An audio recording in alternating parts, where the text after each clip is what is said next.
The following episode contains explicit content that may not be suitable for all audiences. Listener discretion is advised. Silence and shame, I think, are two of the driving factors. You know, one of the phrases I'll use, I say, I believe that one of Satan's master strategies is to infect everyone with the same disease and then somehow convince them that their version of it makes them uniquely bad. I was made to walk in the valley. I was built to stand in the storm. There's a beast deep inside me that cannot last any war. I have faced the dark and the danger. They can't scare me anymore. 'Cause I was made to walk in the valley. I was built to stand in the storm. This is the Nook podcast. My name is Steven, and this is week 3 of Dirty Little Secret, looking at the effects of pornography in marriage. In the first 2 episodes, you met Mike and Erin, a couple walking out the healing process after Mike admitted a long-standing addiction to pornography. You just heard a short clip from Nick Stumbo. He's the executive director of Pure Desire, a ministry focused on providing a safe place where people can find hope and healing from the effects of sexual brokenness. For this third installment, I hope to illuminate some of the deeper issues going on in the addict.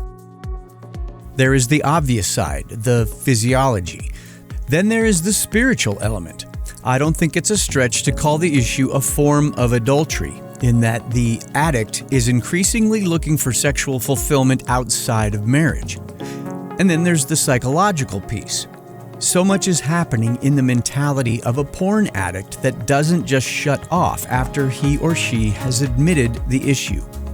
I invited Nick to talk about all of this because I feel it's so important to understand the holistic approach needed to help people struggling with unhealthy sexual behaviors, and the spouses who are often left devastated and not sure where to turn with the unexpected discovery of betrayal. This is Dirty Little Secret, Part 3, The Mentality.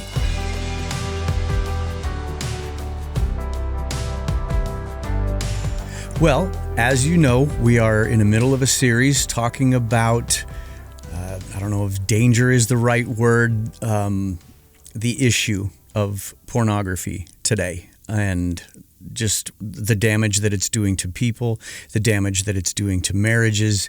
And quite frankly, I just feel like this is a conversation that needs to be replicated, that it needs to be happening so much more in the church, and not just from a you shouldn't do that kind of an aspect. And that's why I really, everything that I've read about your organization, it just seems like, okay, here's what we need. We need answers. We need a solution.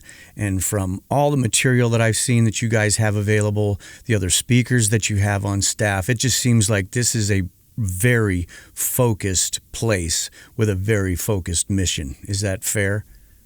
Yeah. Well, thank you for that. And I agree. I feel like when Dr. Ted Roberts started Pure Desire, it was really begun as a ministry in his local church because he was counseling lots of men and lots of couples, and he realized I can talk to them about finances and in-laws and communication all day, but under the surface, if there's unresolved sexual brokenness, sexual addiction, whether it's pornography or clubs or, everything that can exist in our world, he just realized I'm not really helping people. We have to get someone free at that very deep personal level, because then all that other stuff we can actually navigate. And so, we just have identified this is an area that not enough people are equipped in. And honestly, in my opinion, not nearly enough people are here to help. It's a growing area, and I'm thankful for that. But we really are laser focused to say we're not just here to give general relationship or marriage advice, but really to hone in on that area of our sexuality and the way that addiction can develop there, and understand a pathway to freedom that is much more than just trying harder, praying more, read our Bible more, don't do it, snap the rubber band, some of those behavioral type tactics. And all those things are good. I mean, we should read our Bibles, we should pray, but there's an understanding that there's a lot more going on in our sexuality, especially if we've been trapped in a behavior for a while, that freedom is a much more robust process than most people expect. Yeah. But that's what we're here for. That's what we do. And really trying to train and equip churches how to do that for themselves, because we believe that at the end of the day, that's where the victory is won, is that if in a local church, a person feels safe to say, my church is a place I can go and be honest and find healing, that will change our culture. Because I think right now, most people feel they can't go to their church. They can't talk to anyone around them for the fear of being kicked out, removed, blacklisted, whatever it might be. Yeah. And so we stay silent. We maybe go to a counselor outside the church.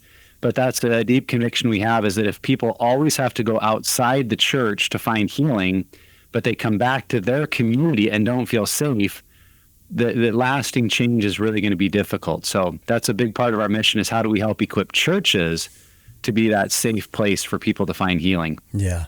Well, and for context for you, Mike has shared already that this was a problem for him that started back in high school. And he had a youth pastor who would give very pointed messages about don't do that. But there was never a solution. He was actually ultimately found out by his parents because they saw the search history on a computer. Same kind of thing where he was scolded, and we didn't raise you to be that kind of a young man. So it was really so much more of a shaming, a scolding, and no answers. And I feel like it's situations like that, and like what you were just saying, with if there was more of an understanding of safety within our churches, that you wouldn't have people feeling like, well, I just need to keep this under wraps. And the more that they shove that back, the more that they isolate, I just feel like that's when the issue, the habit really sets in so hardcore that it just seems like you cannot escape it.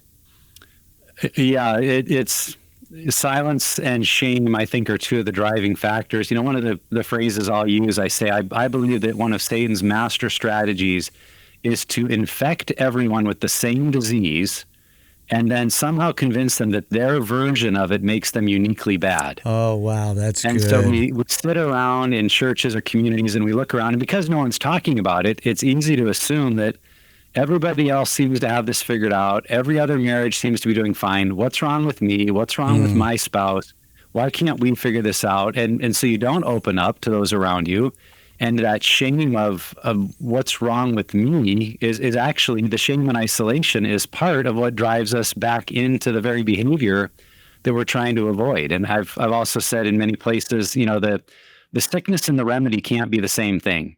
If isolation and shame are the sickness, which I believe they are, that on our own we're battling this voice of there's something wrong with me, I'm unworthy, I'm dirty, I'm defiled, I've wasted my opportunity with God and others because of these choices I've made. And then our solution that we often offer is, well, by yourself, try harder, to prove that you're not worthless or you're not shameful. And we just stay stuck, because if shame and isolation are the sickness, then the remedy truly is openness, vulnerability, and community. And that's very, very hard to find, I think, in the local context for many people. And so that's why it's our mission to help churches start groups, to equip leaders, and to train people how to be a part of this healing process. One of the stats that drives us is the Barna Institute put out a research document several years ago commissioned by Josh McDowell Ministries, and they found that only 7% of the churches they interviewed had a plan, a specific plan or group or ministry to help people who are battling with pornography. Wow. And so that means in 93% of churches, the vast majority of them, there's not really a plan. There's not a group. There's not a ministry. There's a hope that people are doing well.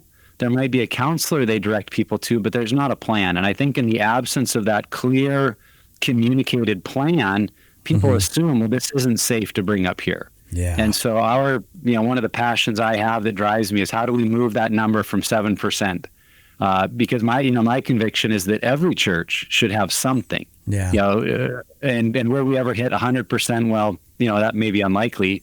But the thought, if if 68% of men in the church, and this is what our research at Pure Desire has found consistently, is that if 68% of men in the church and 25 to 30% of women are battling with some kind of unresolved sexual behavior in their life, and that could be on the whole spectrum, but they are saying, yes, there's something in my life, I don't want it there, I don't think it's done, I don't think it's resolved. If that's the number in the church, then what percentage of churches do need something? And that's where you say, man, 100%. Yeah. I've used the illustration too, that if a research company came to your church, you paid them to say, we really feel like we're struggling to do discipleship well. We feel like something is holding our people back. And if they had the ability, this outside research company, to interview every single person in your church, find out their full family history, everything going on, what if they came back to the pastor or the leadership team of the church and said, we've interviewed every single person and we have found out that 68% of your men and 25% of your women are on cocaine once a month. That once a month they're at home shooting up on cocaine. We think that's what's holding back your discipleship process. Now, if any pastor or church in the world heard that stat, what would be your plan of action? Well, your first plan would be like, well, we've got to help people get off cocaine. Yeah. Because it doesn't matter what else we do. If they're battling with cocaine, it doesn't matter what else we do. So there would be that urgency. But when we hear the number about pornography, it's like, well, but we preach the gospel here. We really, we train people to be in the Word and in prayer. It's like, well, that's awesome. But the same chemical process in the brain that makes someone addicted to cocaine is also happening in our sexual struggles at the same level of intensity. Now, cocaine is more mind-altering. Cocaine is obviously illegal. Cocaine, culturally, there's more of a stigma perhaps around it. So there are differences. But at a brain neurological chemical level, the intensity of the dopamine and the adrenaline, the neurochemicals being released, are as powerful in a sexual battle or a sexual addiction as they are in cocaine. And yet our response as a church is to say, well, we don't know if it's that big of a deal. And I look at it and say, I don't know how we can remove ourselves from a need to do something about it if that's the truth of what's going on. Yeah. I'm so glad you brought up stats, because that's one thing that I wanted to look at, because much like we've heard for years, it seems, maybe even decades, that sadly the divorce rate in churches pretty much mimics divorce rate outside of churches. And that's a brutal statement all by itself. But if you're saying that 68% of men are dealing with this, is that a low side number just based on the same shame idea? Is everybody going to answer the survey or whatever that question is that garners the 68%? How many guys just went, oh no, I don't have a problem with that? Yeah, you're spot on. It's a very difficult subject to ask people about and get honesty, because on the one hand, they might feel like, okay, who's really going to know what I answered? Is this really confidential? So there's that skepticism. But then there's the reality that when we're stuck in this kind of behavior, it's very, very common that there's a high level of rationalizing our behavior, minimizing our behavior, or even denying that we really have a problem. And so just like maybe a drug addiction, many Christian men and women are trapped in a binge purge cycle. That, I had a bad weekend, or I had a bad night, I relapsed, I was up on the computer, it was really bad, but that was 3 weeks ago. So, if they've gotten beyond their binge and they're in the purge of, I confessed it, I told God how sorry I am, I promised it's the last time. And then if someone came along and asked the question, hey, do you struggle with pornography? Well, if I'm in my purge and it's been a couple of weeks, like, well, no, last time was the last time. Yeah. Right? And maybe this has been the pattern in my life for 10, 15, 20 years, but do you struggle with pornography? Well, not anymore, because I'm doing good right now. Oh, yeah. And so it can be difficult to get real upfront, honest answers. And that's what I've said to many leaders. I've said, what if these statistics were even half true? What if they were even half accurate? What if a third of your men said, I am stuck in unwanted sexual behavior and pornography, an addiction to pornography? I think if even a third of our men and a sixth or a seventh of our women, we would still say this is a major issue. And seriously? I can tell you, I'm 100% confident they're at least half true, and I'm 99.9% confident that, as you said, they're accurate or even underreported based on how people would respond to the questions. Right. So is the answer in that what you've already stated in empowering churches to be more bold in addressing it? Or, maybe obviously I think you have to have a good back end already built into that there's got to be a good, you can't just get up and say, there is a problem.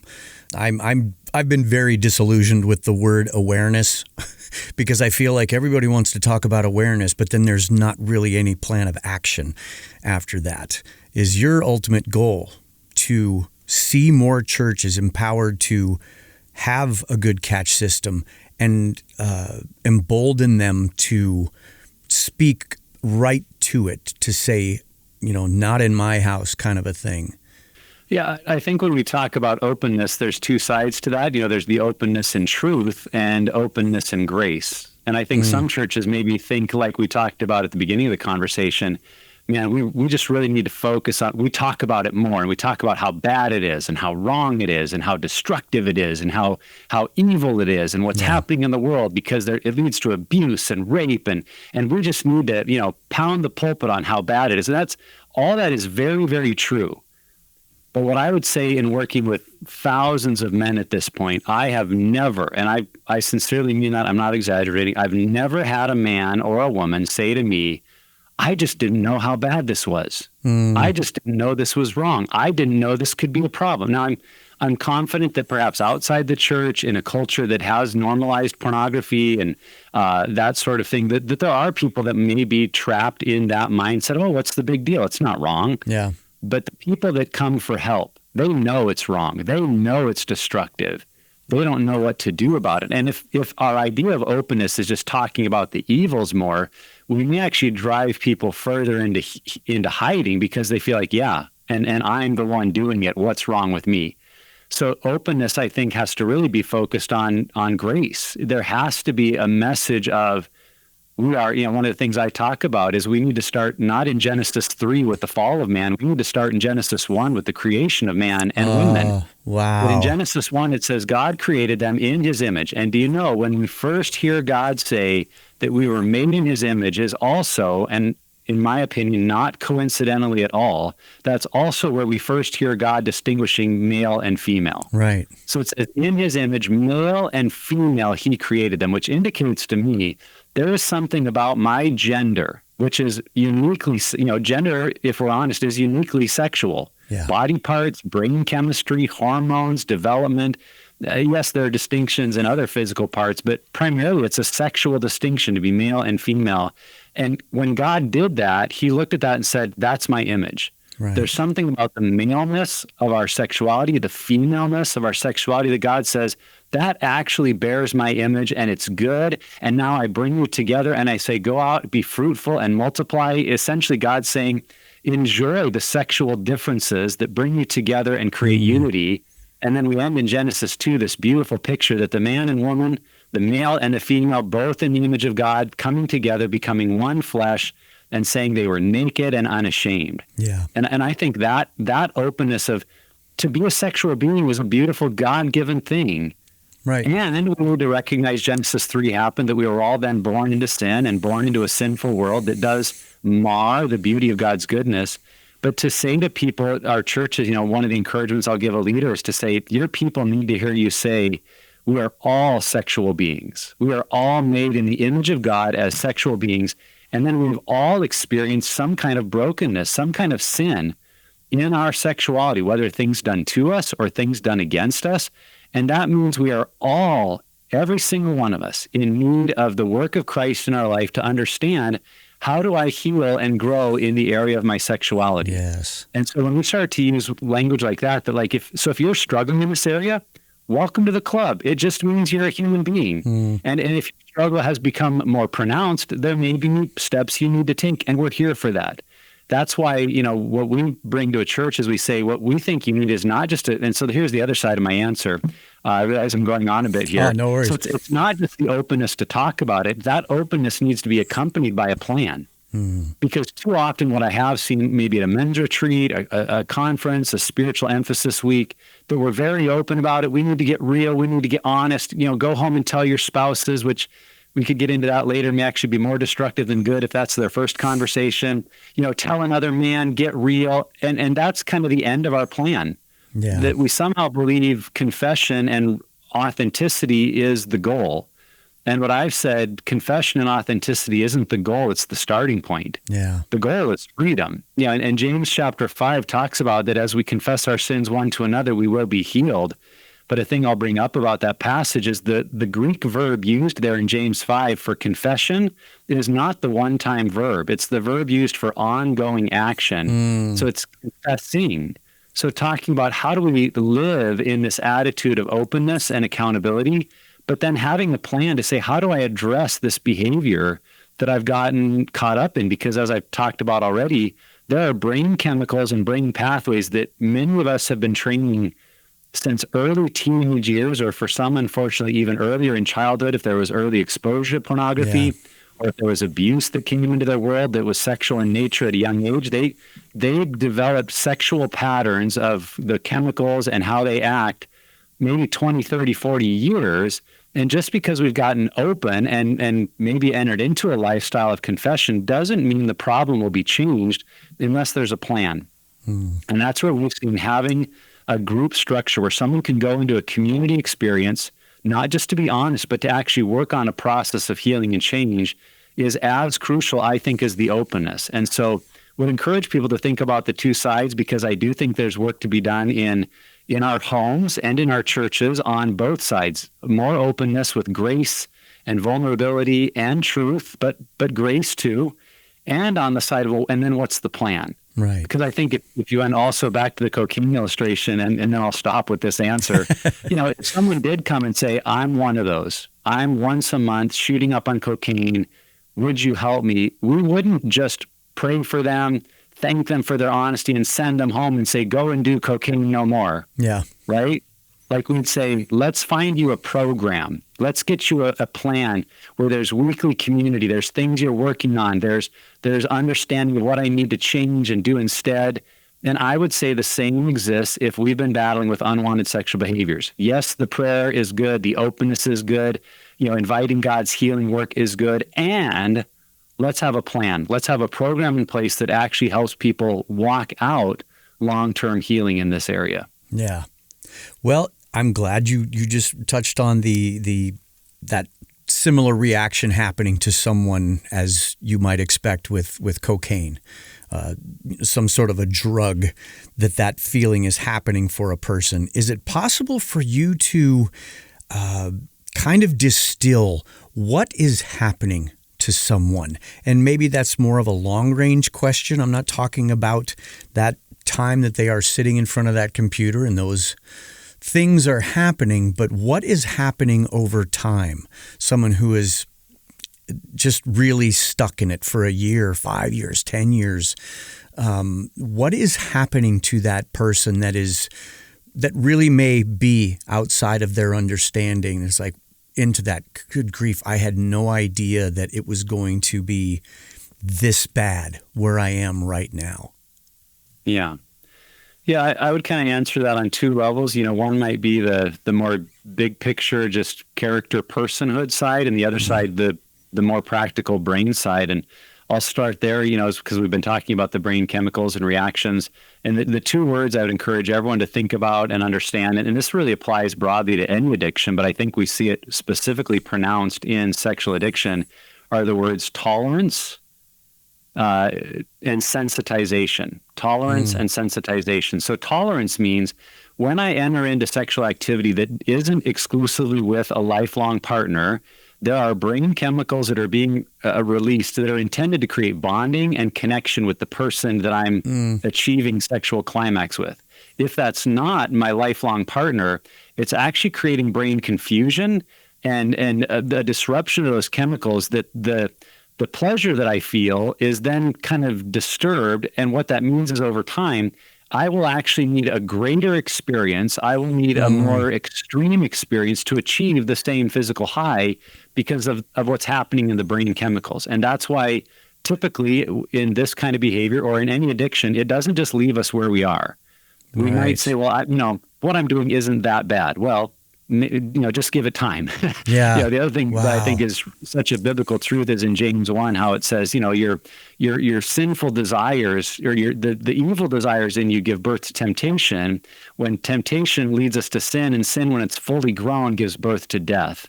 That's actually happening at a neurological brain chemical level that over time we need more and more and more in order just to reach the same level of pleasure. And so there's an escalation because of that tolerance that takes place in the brain. But equally on the other side is sensitization.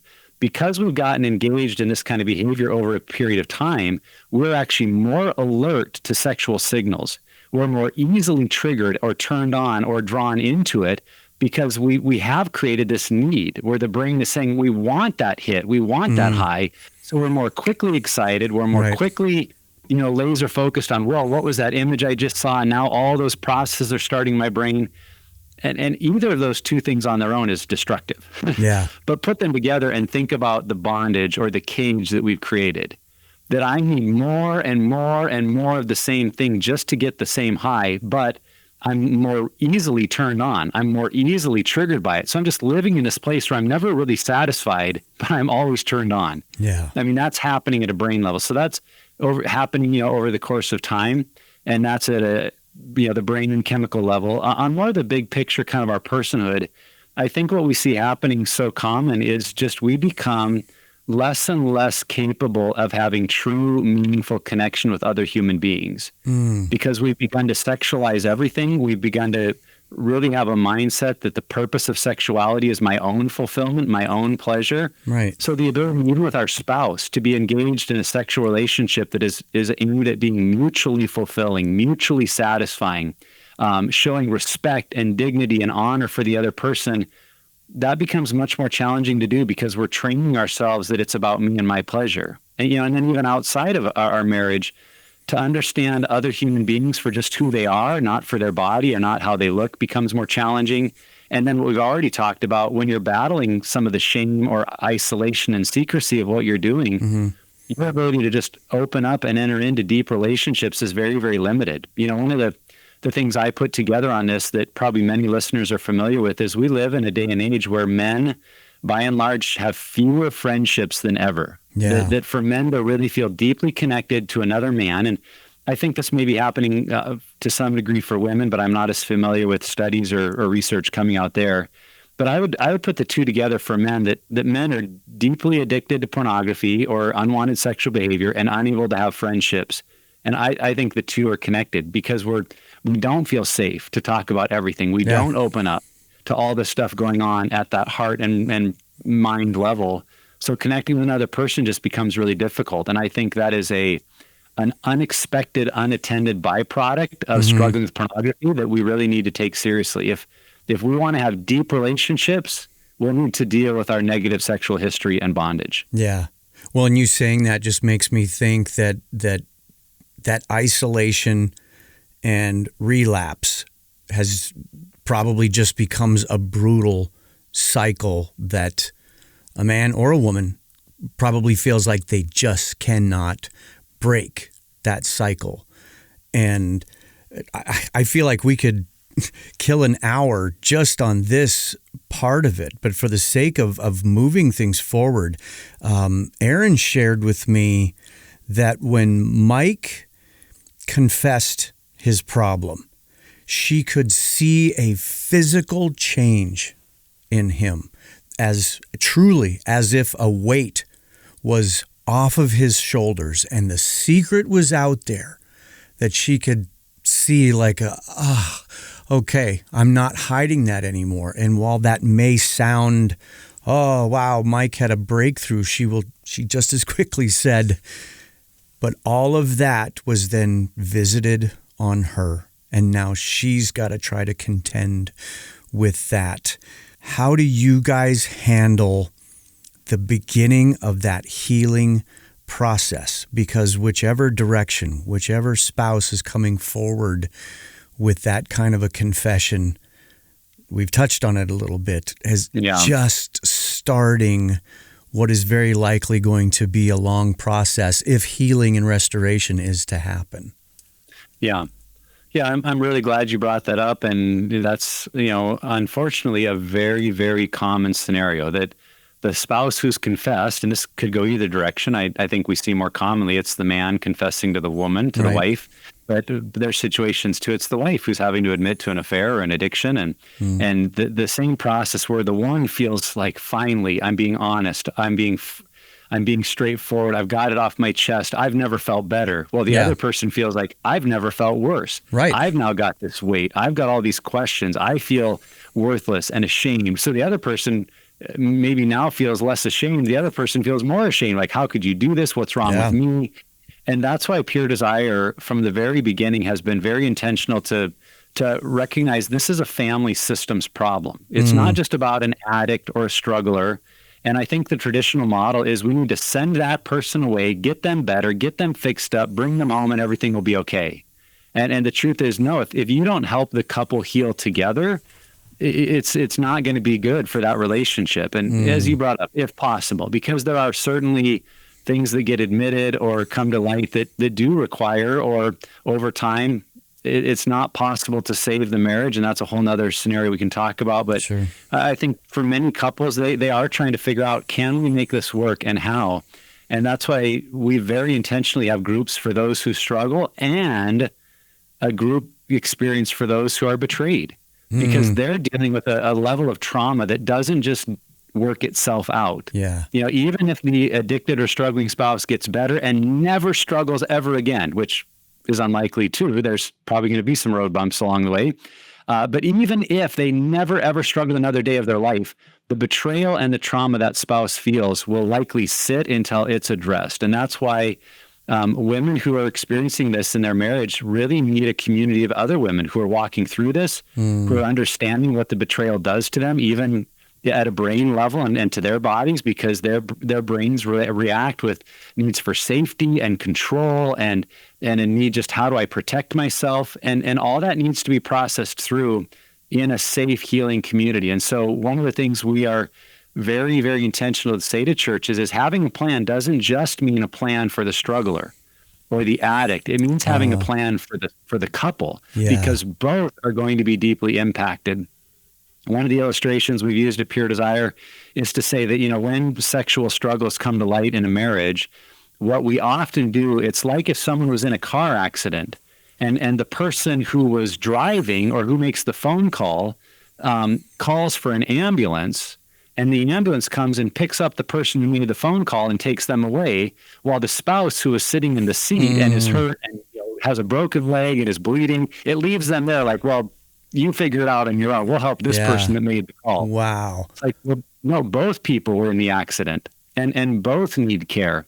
Both need a safe place. And so you can almost do more damage to that spouse if you only start a group for the man or the struggling spouse. So we're going to help all you who are struggling, while all the spouses are going, well, what about me? Right. What do I do? Where do I go with this? One of the things that we have seen too, there's some research that was done by a secular law firm as they researched divorces that were happening in their state. And they reported that of the divorces, 56% of them involved the internet activity of one of the spouses. So I've told people, do you want to cut the divorce rate in our country in half? Get people free of internet porn, because internet porn is driving divorce. And I think it's what we're talking about right here. Not just that one person was struggling, but that it's when the struggle came to light, the other person had no resource how to deal with it. And over time, very often, if the betrayed spouse doesn't have a supportive, healing community to help them process and walk through, what does it look like to have healthy structure and boundaries, and how can I move towards trust again? Yeah. If that's not there for them, over time, that couple will often end up in divorce because they just don't know how to reconnect around this issue that is so deeply personal, and because of that, so uniquely painful. For both the struggler and the spouse, we need to create a healing pathway, and that pathway includes being a part of a safe group, a safe community to help them process what's happening in their marriage.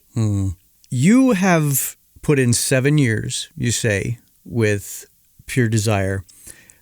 I love the passion in which you present all of this. Can you tell me where that comes from in you? Why is this such a huge deal to Nick and the work that you're doing? Yeah, the truth is that for me, everything I'm talking about, I lived it. And I feel like I lived it in a way that really underscores this can happen to anyone. You know, my background, I grew up in a godly home. My dad is a pastor, a very solid family. I mean, my parents are great. They're married. They're on this year's their 50th wedding anniversary. Oh, nice. We have a strong relationship. There was no abuse in the home. My dad was very consistent that the person you saw at church and in the pulpit, that's who he was at home. And I mean, yeah, he wasn't perfect. He had his flaws and issues, and I've had to work through some of those in our relationship. But I had, as I've like to say, I had every advantage to grow up and not struggle with pornography. Godly parents, good church, good home. You know, in those days, the 80s and 90s, much more able to control access to the internet and the big bad world that we didn't have, that kind of content in our home. And yet, as an 11-year-old boy, I'm at a friend's house and seeing very explicit content that his parents are watching late at night when they think we've gone to bed, but we've snuck back up the stairs and are watching from the landing some, just I'm sure a rated R horror film they were watching. But to me, I mean, it might have been a porn film, because for the first time I'm seeing adult nudity and interactions on a TV screen that it's like, oh my word, I didn't even know this is real. Yeah. I was so sheltered from that. And because of that, I felt two very immediate things. Felt a pull towards it, a desire to see more, but at the same time, a push away of this is bad, this is wrong, I shouldn't be seeing this. And because of that push-pull, my first encounter with something sexual felt secretive and shameful. Wow. And I think a majority of people, that's the way sexual things come into their life. It comes before we're looking for it, before we're ready. It's secretive and it's shameful. And that led me over time into struggling with acting out with pornography and masturbation, starting out with the Sears catalog and getting more into lingerie ads. And then over time, finding where I could buy pornographic magazines. And then it's the mid-90s and you find out that pornography is on the internet and it's free. And if you have the patience to wait for the dial-up phone speed to load a picture, which actually became part of the trigger as well, just the anticipation of what will pop up and all of that, it was just deepening what I didn't know at the time really was an addiction, that I was in that binge purge cycle. And I took that into marriage. I took that into ministry. I'd heard from enough Christian men, thankfully, that I didn't ever believe marriage would fix me. They said, marriage doesn't make you go away. Marriage doesn't magically make you pure or free. But I do think I believed I would just mature my way out of it, because I loved Christ. I felt called to ministry, and none of that was like a front or just this fake life I was trying to live to hide what was really going on. It was sincere. It was truly what I felt called to. And once in a while, I'd go back to that old sin and feel terrible and go through the binge purge all over. But I was in enough denial that I thought I could beat it. I would find my way out. I would just, like I said, I would mature my way out of this struggle.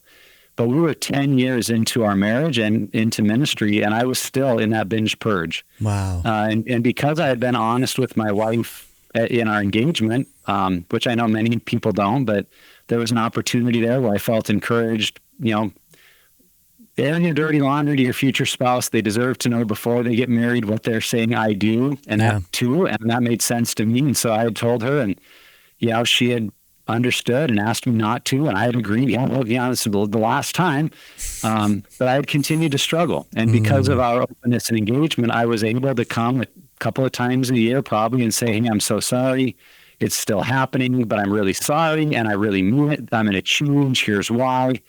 And as you might imagine, after 10 years of that pattern, my words didn't mean anything to my wife. I remember her saying, "It's not that I hate you. It's that I hate the way this makes me feel. And because I don't know if it's ever going to change, I don't know if I can stay around for this pain." And my promises that I was going to change were very, very hollow after 10 years. Yeah. And it was around that time, this was 2010, that we were introduced as a couple to Pure Desire, because our district of churches had developed a partnership with Pure Desire and wanted to help pastors who were struggling, particularly with internet porn and not other people or things that were illegal. They said, if if it's not those things, we want to help you find freedom and not lose your job, which was a pretty phenomenal offer. And because of that, my wife and I entered into the process with Pure Desire, where she and I together went through a year of counseling with them. We both got to be in a group for husbands and for wives, separate groups. And it was so life-changing to finally face this, and for both of us to have healing resources, a healing pathway. It changed everything. I mean, to this day, 13 years later, we still refer to our marriage as before Pure Desire and after Pure Desire.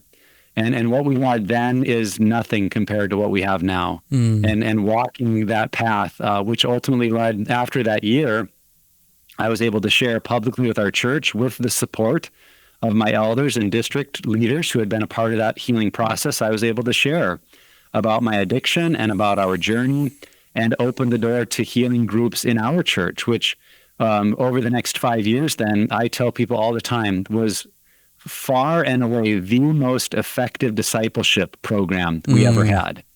Oh, Nick, this is so good, and I'm so glad that you were able to come and offer this insight. For the sake of time, and I would hate to ever try to portray it as something so simple as, 3 points, a poem, and a prayer, but if you could, in summary, is there something you could say to that spouse that's feeling that thing that I have got to make this right, and are formulating their confession, maybe even rehearsing their confession, and encouragement for them, but also maybe some encouragement for the spouse that's about to hear something that is going to be very difficult to hear, very difficult to overcome, and probably leave a lot of unknowns. Yeah, I think that's great. I think if you're the spouse who is struggling, my word of advice is don't go to your spouse yet. Now, you need to be 100% honest. They need to know everything. But what happens far too often is we feel the conviction and we go to our spouse and we essentially emotionally vomit all over them. Here it all is. Yeah. But the problem is that's not all of it, because we haven't really thought through the whole story. We haven't told them everything. And what happens is there's oh yeah, and oh yeah, and oh yeah. And so if you realize I need to tell them, you need to tell them fairly soon, but start first with another man that you can trust. Find a Pure Desire group around you. Begin to engage in the healing process. One of the things we tell spouses at Pure Desire is you need to trust their actions, not their words. So if you're the one struggling, don't think you can use your words and say, well, I promise, and it's going to be better, I promise. Use your actions to show them. Begin seeing a counselor who's trained specifically in this area of pornography and sexual addiction. Join the Pure Desire group online or at your church. Find other men that you're being accountable to every week, or maybe initially every day, and begin taking some of those steps. And if you are, what happens in marriage is there's discovery. The reason we tell our spouse is because we got caught in a piece of it. And if that's where you're at, they have a right to know what's going on, and they don't want to just wait, months or years for you to be ready. Yeah. So in that regard, if there is discovery or there's a need, like they know something's up, they need to know, I would really encourage you as a man to write it out, to think through, or as a woman, same thing, write out the issue, include anything that's happened in your marriage, the time you've known them, and then share that first with a friend or a group leader or a mentor to say, this is my confession to my spouse, and have them help you look through. Are you blaming anyone else? Are you minimizing? Are there pieces you're ignoring? And are there areas you're being too detailed? Because that's another mistake we make, is we start listing the names of people we're drawn to, the websites we've gone to, the body type, which is a level of detail that for most spouses is far more. I mean, it's putting the images in their brain that now they're dealing with, of like, oh my goodness. They need to know the scope of the actions and the activities, but not always every single detail. And so sharing that first written out to a friend or another person who can help you navigate, this feels like the right level, then to share that and give your spouse the dignity of where they want to know more, letting them make that choice for themselves. Now, for the spouse who maybe receives that, or maybe you've received the discovery, you've received the he confessed something, but I don't think it's everything. There can be a temptation. I'm just going to keep peppering him with questions until I feel like I know everything. Yeah. I really believe that for you, find that group as well, at puredesire.org or at your local church for betrayed spouses. Begin to walk with other women or other men, in that case, for those who've been down this road, who can help you understand what does it look like to create safe structure in your marriage? What does it look like maybe create a time where even you're in separate bedrooms, or in some cases there may be the need for separate homes? Now, all of those are just really, really big decisions. And if you can get other people who love you and love God, who help you make those decisions well, that can be so, so beneficial. But what I would want to say mostly to the betrayed spouse, that they need to hear over and over, is this is not your fault. This is not your problem. And even if an unhealthy spouse wants to blame you or put it on you to say, well, if you were only more whatever, fill in the blank. Betrayed spouse, you need to hear, that's a lie. It's not your fault. And you could be, because that's kind of the story I feel like I've lived. I had an amazing wife. If you'd known her, I mean, if you meet her now, you'd be like, yeah, Nick, you have an amazing wife. You're a lucky guy.